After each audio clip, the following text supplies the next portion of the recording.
विद्यार्थियों good morning. आज हम विद्यार्थियों जो श्रृंखला चली हुई है हरियाणा का इतिहास,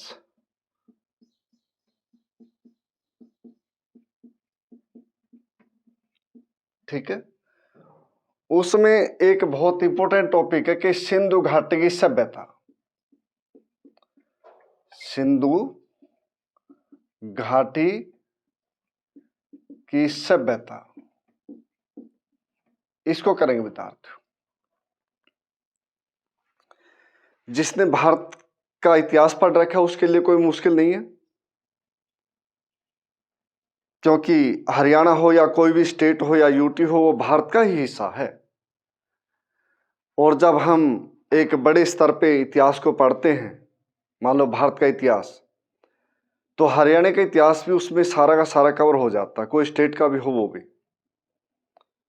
ठीक है ना। छोटी बातें नहीं, बड़ी बड़ी बातें हैं, जो मतलब बड़े टॉपिक है या जिसका इंपॉर्टेंस बहुत ज्यादा विद्यार्थियों, वो कवर हो जाता है उसमें, ये बात है, ठीक है।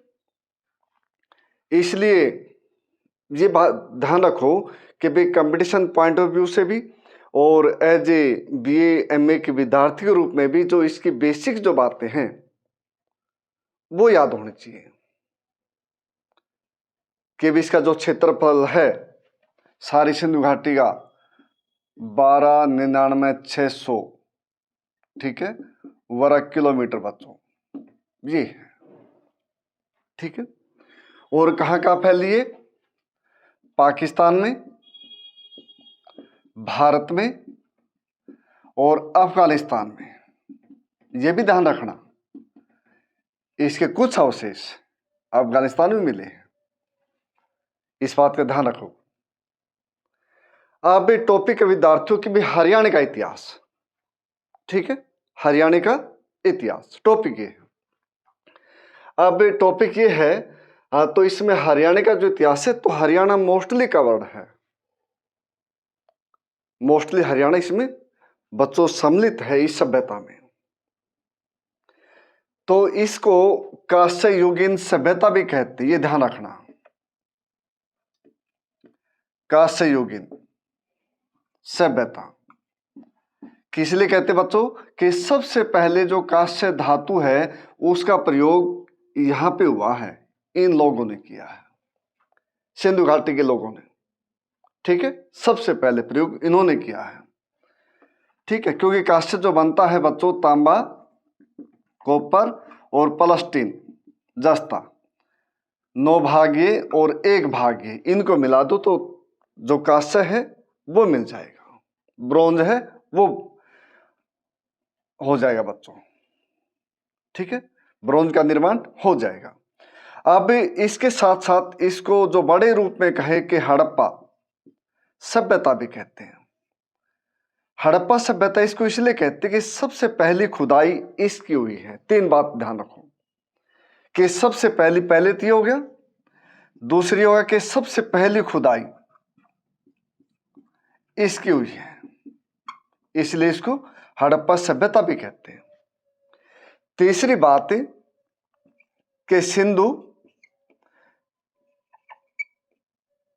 सभ्यता किस लिए विद्यार्थियों? कि जो सिंधु नदी है उसमें इसके अवशेष मिले जाता था। जो सिंधु नदी का जो विस्तार है, जो घाटी है, उसमें ये सभ्यता उन्नत हुई, डेवलप हुई, उद्भव हुआ इस सभ्यता का, ठीक है। तो ये बात ध्यान रखो। अब इसके पीछे 2 सिद्धांत थे कि भी इसका विकास कैसे हुआ या इसका उद्भव कैसे हुआ। 2 सिद्धांत बच्चों। एक कहता कि भाई ये पहले गांव है और इनकी जनसंख्या बढ़ी, ये आपस में मिल गई, ये शहर बन गए, पहला सिद्धांत, जो भारतीयों का इतिहासकार उनका सिद्धांत है। दूसरा सिद्धांत कहता है कि भाई ये जो मेसोपोटामिया की जो सभ्यता है उसके साथ इसके व्यापारिक रिलेशन थे और इससे व्यापारिक रिलेशन करके इसको बूस्टअप हुआ ये सभ्यता, इसीलिए इस सभ्यता विकास हुआ। दो सिद्धांत इसके उद्भव में, इसके उत्पन्न होने में। इसका जो समय है विद्यार्थियों के 3000 या 3200, 3000 से लेकर के 1500 BC तक, ईस्वी पूर्व तक। ये डेट अलग अलग, ये ध्यान रखो, ये कंफर्म नहीं है। इसका मतलब ये इस बात का ध्यान रहे विद्यार्थियों कि ये डेट कंफर्म नहीं है, इस बात का ध्यान रहे, क्योंकि 500, 700, 1000 साल ऊपर नीचे हो जाती है। कोई नया स्थल मिल गया, साइट मिल गई, तो उसमें और पुराने मिल गए सामान। जो पुरातात्विक जो विभाग है, तो अपनी खोजबीन जो स्टडी करते, उसके आधार पे ये कि भाई कोई स्थान कितना, कोई कितना, इस प्रकार है। ठीक है, लेकिन अमूमन ये माना जाता है कि 3000 ईस्वी पूर्व से लेके 1500 ईस्वी पूर्व तक। ठीक है ना। इसके 3 फेज, कितने फेज बच्चों? 3 स्तर। पहला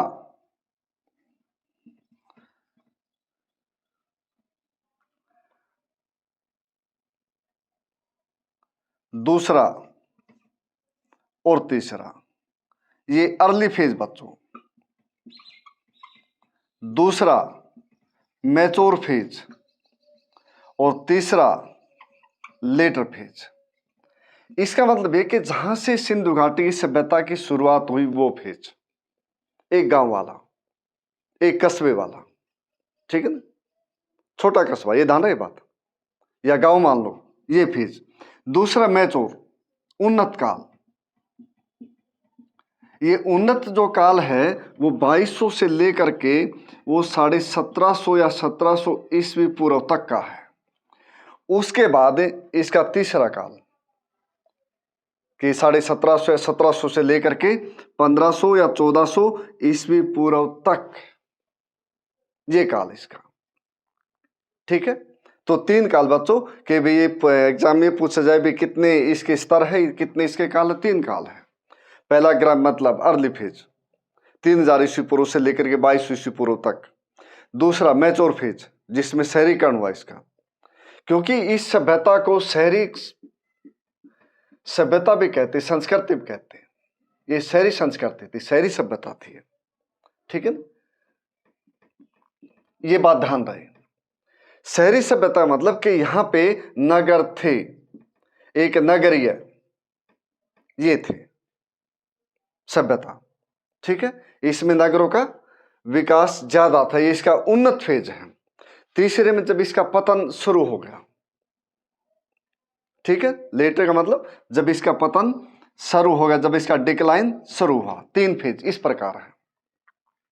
ठीक है, तो ये ध्यान रही बात। अब बात है हरियाणा की।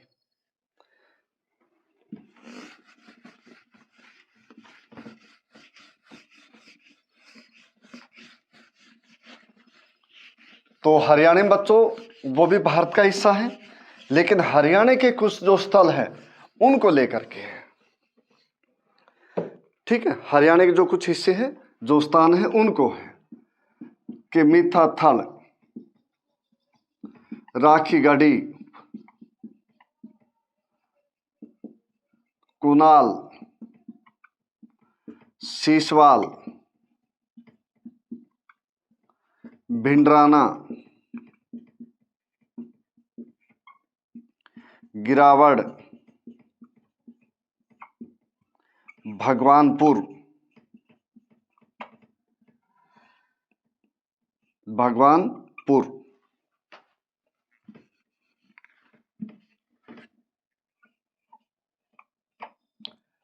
बालू,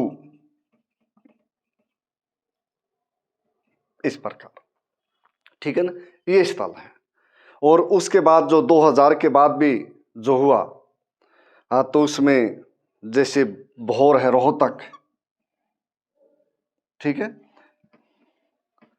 के पास जो महम है, वहां भी खेड़ी,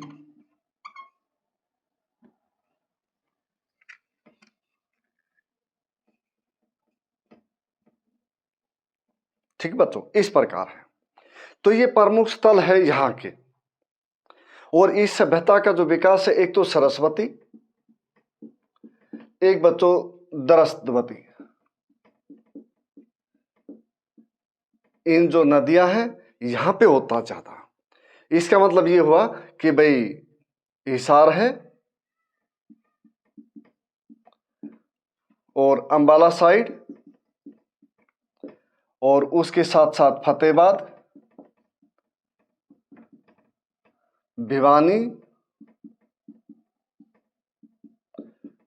ये एरिया ज़्यादा, रोहतक डिस्ट्रिक्ट, ठीक है ना, ये एरिया। इसका मतलब ये है जो मीठा थल है बच्चों, ये भिवानी डिस्ट्रिक्ट में है। क्यों प्रश्न ये भी पूछा जा सकता है ना भाई ये स्थान कौन से उसमें है, डिस्ट्रिक्ट में, जिले में। तो जो मीठा थल है वो भिवानी डिस्ट्रिक्ट में है और राखी गढ़ी है वो हिसार में है। राखी गढ़ी किस में है? हिसार में बच्चों, ठीक है।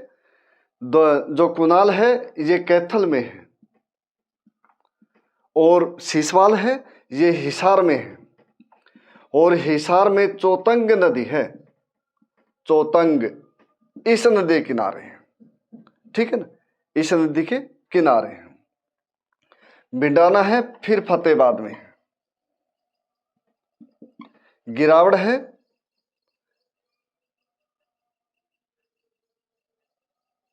मैं इसको बताता हूं, भगवानपुर है कुरुक्षेत्र में है, बालू है ये कैथल में है, ये रोहतक में है डिस्ट्रिक्ट में। इस प्रकार विद्यार्थियों, ठीक है।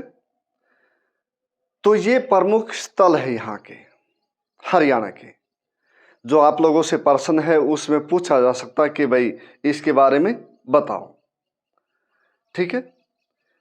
और कौन सी नदी के किनारे हैं कि भाई दो नदियां सरस्वती दरस्वती, एक हिसार में चौतंग नदी उसमें है। गिरावट बच्चों ये भी महम के पास है, महम के पास, ठीक है। ये है मतलब। अब यहां पे जो खुदाई हुई इसमें जैसे बाद के जो स्थान है उसमें तो ओसाका के जो जापान के एक प्रोफेसर थे वो भी आए थे। उनसे पहले जो हुई डॉक्टर सूरजभान, डॉक्टर सूरजभान और प्रोफेसर मनमोहन सिंह, इन्होंने की, ठीक है। रिसर्च स्कॉलर थे, उन्होंने भी की थी इसकी। ताशिकी ओसाका, ताशिकी ओसाका, ये भी इसमें जो भिंड ये गिरावट है महमे इस खेड़ी इसमें जुड़े रही है, ये भी रहे इसमें, इस उसमें।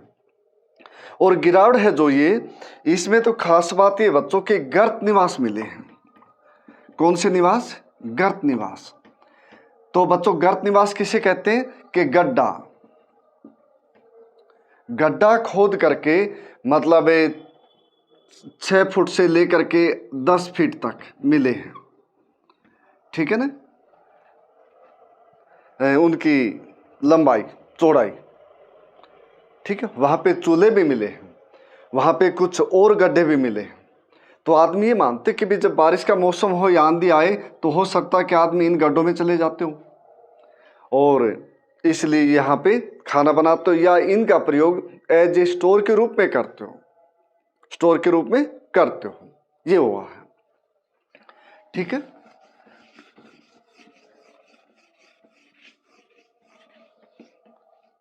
अब इनमें विद्यार्थियों बनावली है जो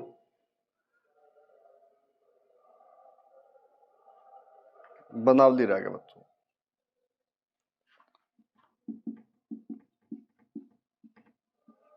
ठीक है। इसमें तो जले हुए जो मिले हैं, जो जले हुए, ठीक है।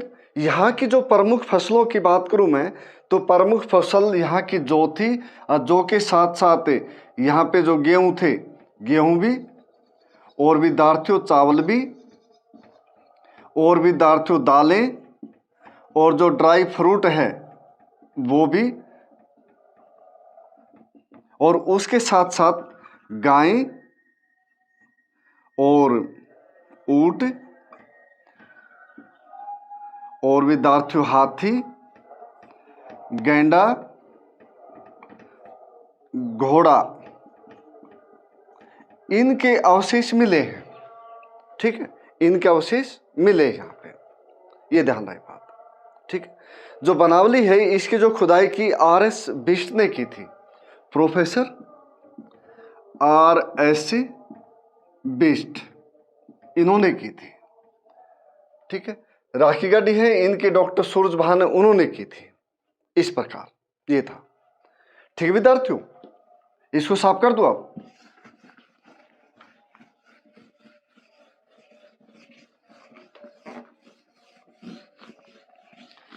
विद्यार्थियों जो प्रमुख स्थान है उनका ध्यान रखो,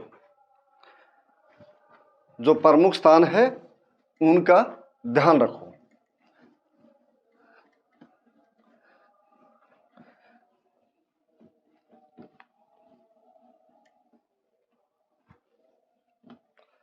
और इस सभ्यता का जो जिक्र चला था पहली बार कि जनरल कनिंघम इनके समय में कि भी 1856 में कराची से लाहौर रेलवे ट्रैक की बात चली थी, और फिर देखा कि यहाँ पे ईंटें बिखरी पड़ी हैं, कि यहाँ पे ईंटें बिखरी पड़ी हैं। उस कारण फिर यहाँ की खुदाई शुरू हुई 1921 में। कब शुरू हुई? 1921 में विद्यार्थियों। और किस किस ने? दयाराम साहनी और बच्चों माधव स्वरूप बिष्ट MS वत्स, माधव स्वरूप MS का मतलब बच्चों। ठीक है, इन्होंने शुरू की थी। उसके बाद अगले साल 1922 में मोहनजोदाड़ो। अब मोहनजोदाड़ो का मतलब ये होता है बच्चों कि भी मृतकों का टीला, मृतकों का टीला ये होता है। ये पंजाब में दोनों स्थान। और भारत में अगर सबसे बड़ा स्थान है कोई क्षेत्रफल के अनुसार तो वो बच्चों राखी गढ़ी जो हरियाणा में है। ठीक है, सबसे बड़ा स्थान ये है। ये इसकी जो प्रमुख विशेषता ये बता देता हूं कि भाई ये इस प्रकार शहर बसा हुआ है, इस प्रकार।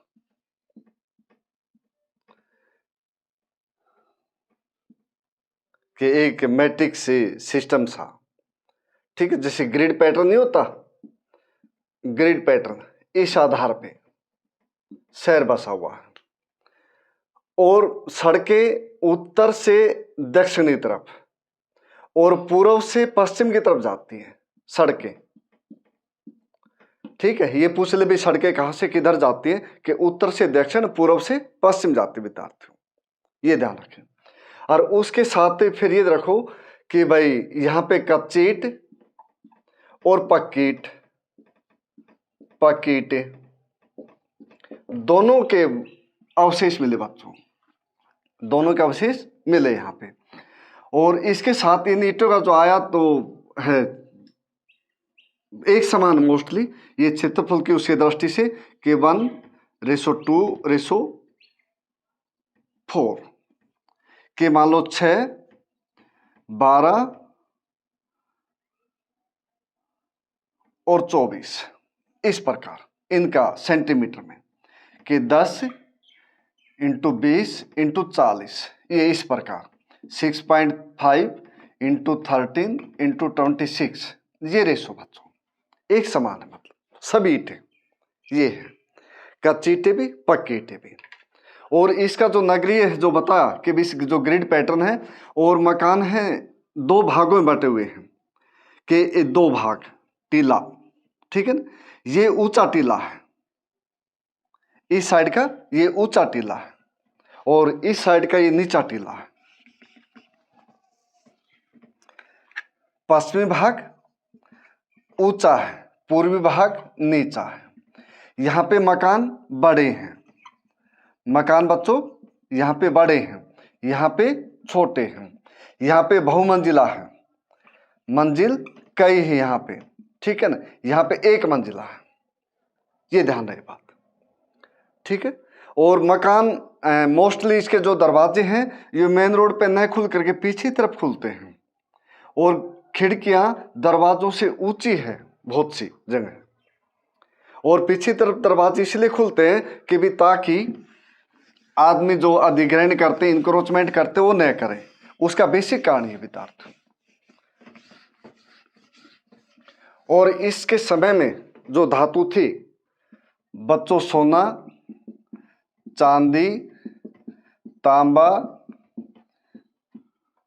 और बहुमूल्य पत्थर, और इससे कांस्य बन गया था, ठीक है, इस प्रकार के हैं। जो बनावली में तो एक जो मुद्रांक मिली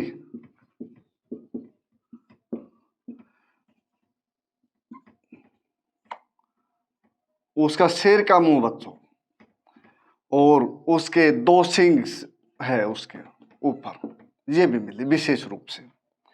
और मिट्टी के गाड़ी मिले हैं, खिलौने मिले हैं, इनके भी मिले हैं, तांबे के बहुत ज्यादा धातु, इसके हथियार भी, इसके बर्तन भी, वो भी मिले यहाँ पे। इस प्रकार इसके जो सोना, चांदी, तांबा, बहुमूल्य पत्थर, ठीक है, फियांस, एगेट, कार्नेलियन, इस प्रकार जो पत्थर वहां पे मिले हैं, ठीक है। तो ये इसके धातुओं के विद्यार्थियों। वहाँ भारी रिलेशन था, जैसे हरियाणा के पास जैसे राजस्थान लगता खेतड़ी, कि हो सकता है कि खेतड़ी से ये आदमी तांबा मंगाते हो, ये हो सकता है, ठीक है। इस प्रकार इसका वो व्यापारिक संबंध भी दूसरे उससे था, लेकिन ये हरियाणा की बात है तो व्यापारिक संबंध जैसे मेसोपोटामिया में उसके साथ था। तो छोटे प्रश्न याद होंगे बच्चों, बड़े हो जाएंगे, बड़े होंगे तो फिर छोटे हो जाएंगे। लेकिन मैं ये कहता हूं कि हमेशा के भी सबसे पहले जो डिस्क्रिप्टिव है बुक है उसको पढ़ो, फिर समझो, फिर याद होगा। इसलिए कोई भी लेक्चर है उसको समझो, लेक्चर के सुन के बाद फिर जो ऑब्जेक्टिव टाइप प्रश्न फिर उसको करो, फिर आसानी रहेगी आप लोगों को, ठीक है। और विद्यार्थियों उसके बाद जैसे कि इसका जो पतन हुआ कि भी 1750 के बाद या 1700 ईस्वी के बाद, तो फिर इसका पतन स्टार्ट हो गया। और 1500 ईस्वी में फिर आर्य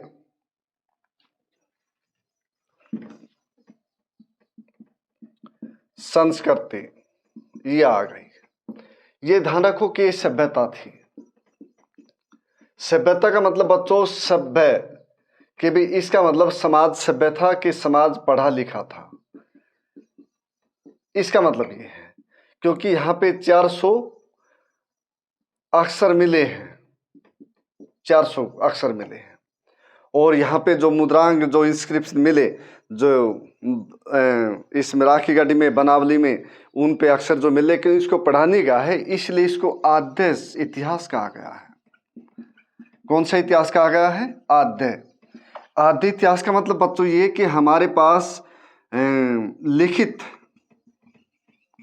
अवशेष तो है, अवशेष है, लेकिन पढ़ा नहीं गया उनको, ठीक है, अब तक। ये है बच्चों, इसको बोलते आद्य इतिहास, ठीक है। हाँ, तो इसकी जो लिपि है वो चित्रात्मक है, चित्रात्मक लिपि ये है। इसको इंग्लिश से वो कहेंगे बोस्टन फर्दर जो स्क्रिप्ट है वो है।